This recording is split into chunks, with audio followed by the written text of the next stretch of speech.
Perhaps you have heard of or seen countless criminal cases from the US to China and even Japan today. We will learn about a horrifying case that happened right on this very peaceful land of Vietnam. A terrifying case that took place right in the capital of this country. That's right, it happened in Hanoi.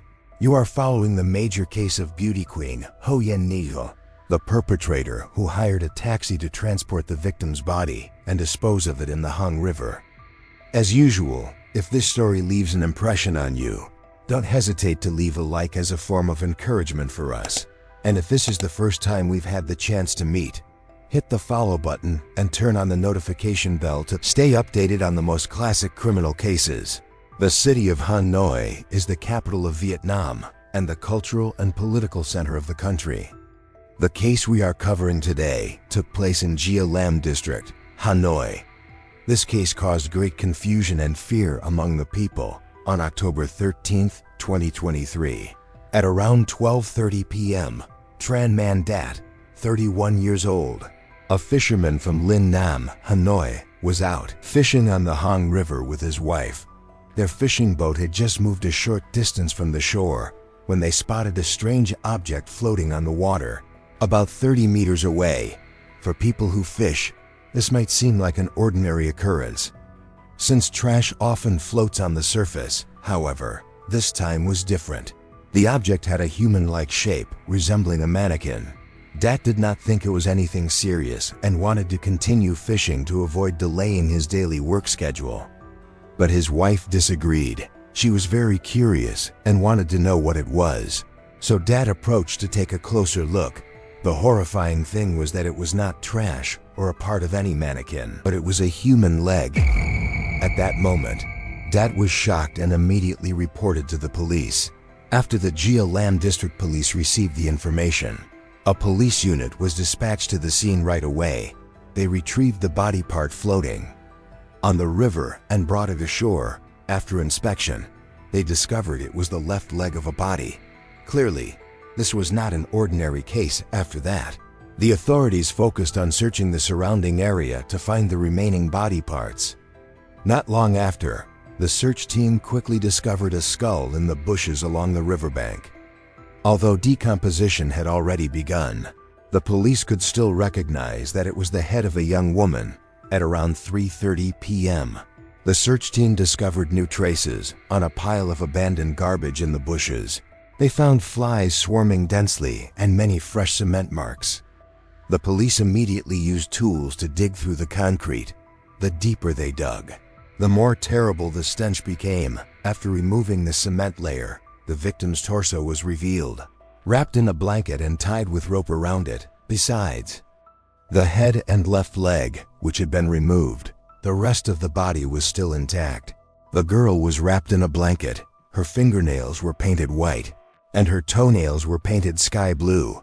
There was a lotus flower tattoo on her ankle. Additionally, there were visible signs of harm on the body. The body had started to show clear signs of decomposition.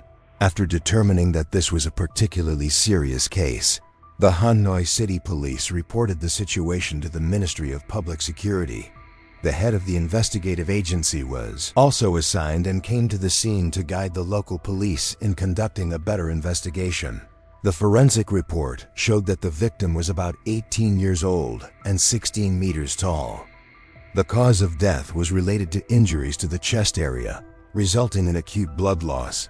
The time of death was estimated to be about 3 days earlier. On October 10th, the body was then transferred to Duc Giang General Hospital for preservation.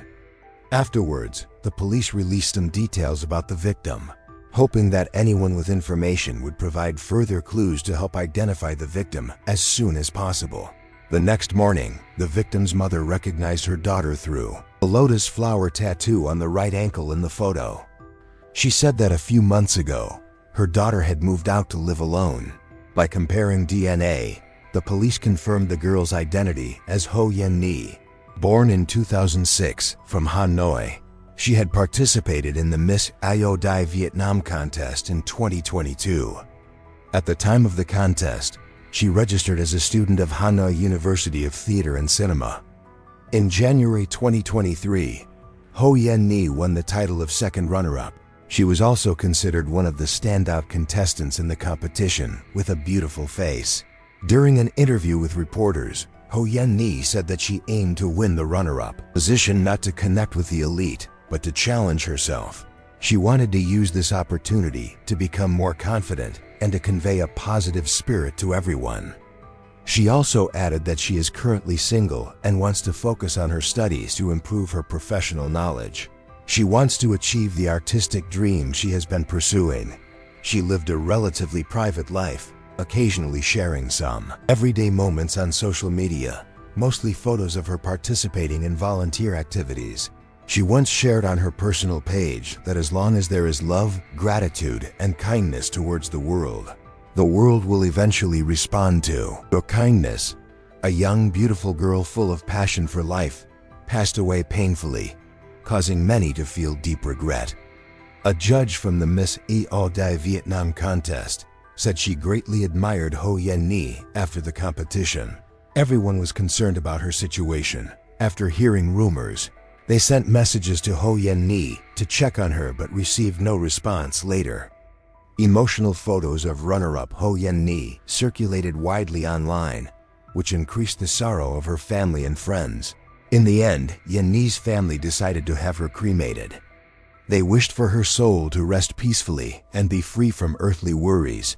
Since the victim was a public figure and the case was very serious, it caused widespread concern among the public.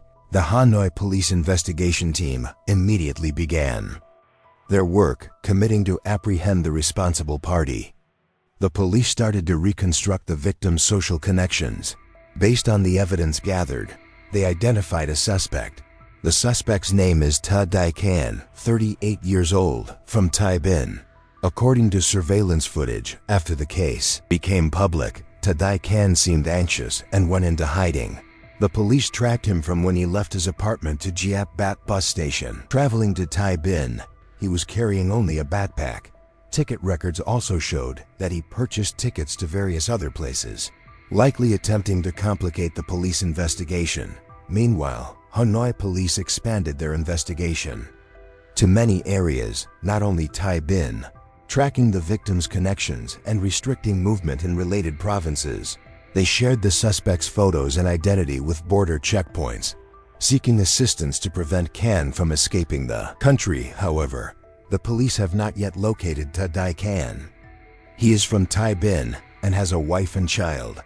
Ta Dai-kan lived with his family in Hanoi. At the beginning of 2023, he separated from his wife. Later, through mutual friends, he met the victim, Ho Yen-ni. According to the investigation, they had a close relationship, frequently spending time together and appearing in public at various places. By examining bank accounts, the police found that Ta Dai-kan had a transaction with Ho Yen-ni amounting to 50 million Vietnamese dong. After Ho Yen-ni received the money, no significant additional expenditures were noted. At this point, authorities identified Ta Dai-kan's hiding place as an abandoned house in a rural area, prompting a race against time to apprehend him. Because the village was remote and lacked surveillance cameras, the police were unable to pinpoint the exact house despite knowing the general location. To avoid alerting the suspect, the police conducted a covert operation, checking each house carefully. The abandoned house where the suspect was hiding was surrounded by overgrown weeds. With old and crumbling walls, using a thermal camera, the police confirmed he was inside one of the rooms in the house. To prevent any harm, the police communicated with Ta Dai-kan about his situation, attempting to encourage him to surrender voluntarily to potentially lessen his sentence. Ta Dai-kan understood the seriousness of his crime, facing arrest. He was aware of the severe consequences and did not want to lose his life. Ta Dai-kan was holding a knife and hiding under the bed. He warned the police outside the door to leave immediately or he might hurt himself. The police focused on calming him down. They also brought his uncle to talk to him, but it didn't help. Ta Dai-kan's behavior stayed tense and became more unstable. Realizing that the situation was getting worse, the police asked the uncle to continue talking to Ta Dai-kan to divert his attention. Taking advantage of the opportunity, the police broke down the door and rushed in. Dai-kan realized that he had been tricked, so he angrily swung a knife and tried to harm himself.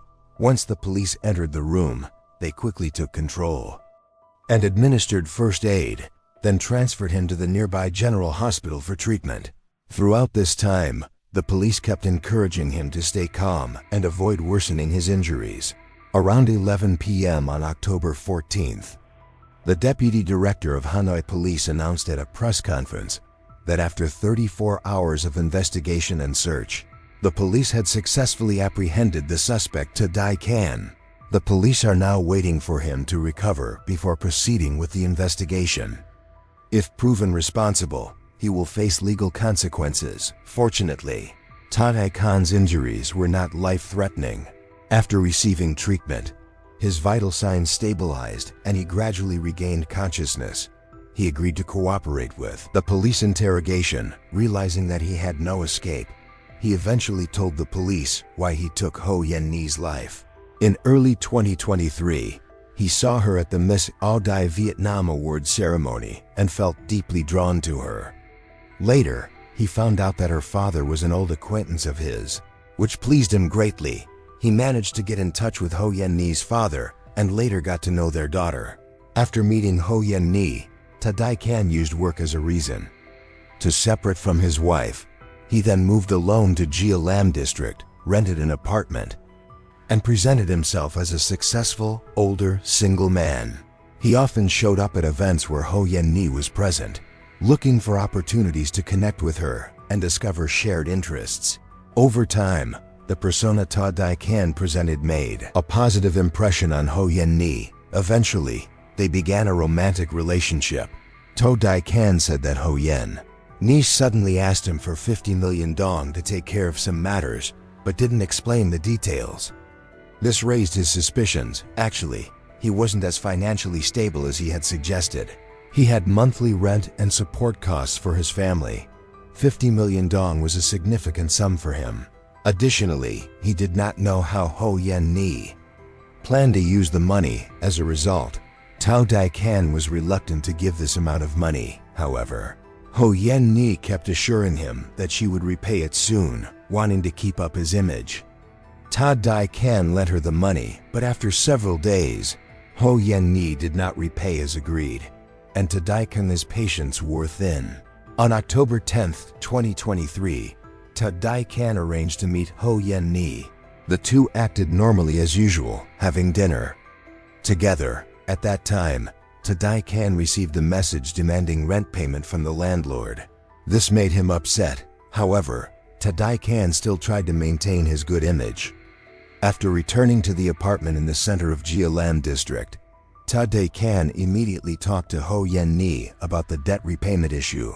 He did not expect that she would still choose to avoid and not pay.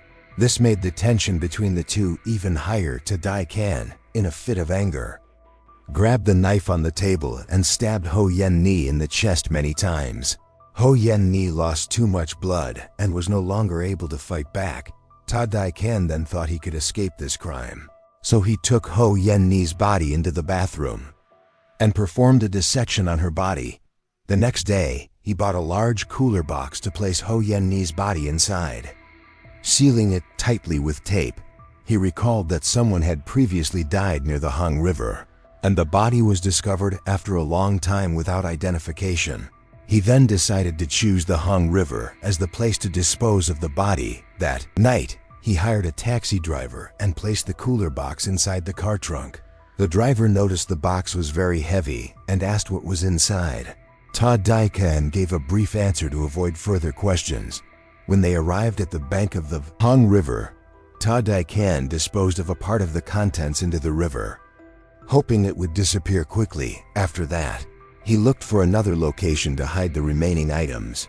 He wrapped them in a blanket and buried them near the bank of the Hong River. In a bushy area often used as a dumping site, he placed several large stones on top to cover the spot. After finishing, Dai-kan contacted the taxi driver again and casually returned home. However, he still felt uneasy, thinking his method wasn't perfect enough. Therefore, on the afternoon of the second day, he bought some cement and tried to cover the remains to hide the evidence. On the morning of October 13th, Tadai Khan drove to the Red River bank and poured cement over the remains. Then, he went to the riverbank to check if the part of the body he had discarded earlier had been washed away by the water. After that, he calmly returned to his apartment. He thought he would never be discovered, but he was wrong. The crime he committed quickly spread across social media, even though the body parts were only carried about 30 meters by the water, and he tried many ways to escape. In the end, he was caught and held accountable for his actions. People also believe that the 50 million VND might not have been the only reason behind Tadai Khan's actions.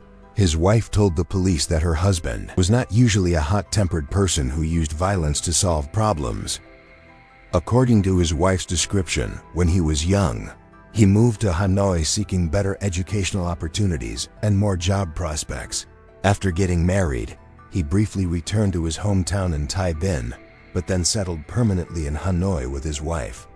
She said that he was also very determined in his career and had achieved some successes. However, it seems he was quite ambitious and not fully satisfied with what he had achieved. He began using his savings to open a karaoke bar and a liquor store. Later, he got involved in local recreational activities like fishing and cockfighting. Unfortunately, things didn't go as planned, and both businesses failed due to poor management. Tadai Khan also faced significant debts. Starting in 2023, he told his wife that he wanted to move to Jialan district to join a business project with friends, and then began living separately. Although she knew her husband had some outside relationships, she never imagined that things would escalate to such a serious level. Based on the current evidence, the deputy director of Hanoi City Police stated that Tadai Khan showed no signs of using illegal substances during the time of the crime. Whether there were accomplices involved or if other crimes were committed remains under further investigation. Before more information about the case is revealed, Tadai Khan will remain in custody. The tragedy involving Wei Ki-ho Yen Ni has deeply saddened her family, friends, and everyone around her. What do you think about this case? Feel free to share your thoughts in the comments below. And before you go, don't forget to hit the like button, subscribe to the channel, and turn on notifications to stay updated with the most thrilling and captivating cases on the channel. Today's video ends here. Thank you all for watching until the very end. See you in the next videos. Goodbye.